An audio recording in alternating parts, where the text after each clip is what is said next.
বৈষ্ণব খাইয়া যে ফেলে না আরে ওরা উচ্ছিষ্ট সেই দুটা খাইয়া আমি ওই দুটা খাইতাম বৈষ্ণব দ্বারা হইতাম কুকুর একটু দিয়া পালিতেন বৈষ্ণব ঠাকুর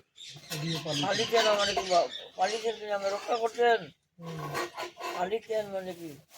খাইতে লাগে না একটু খাইয়া বাঁচি বাঁচতাম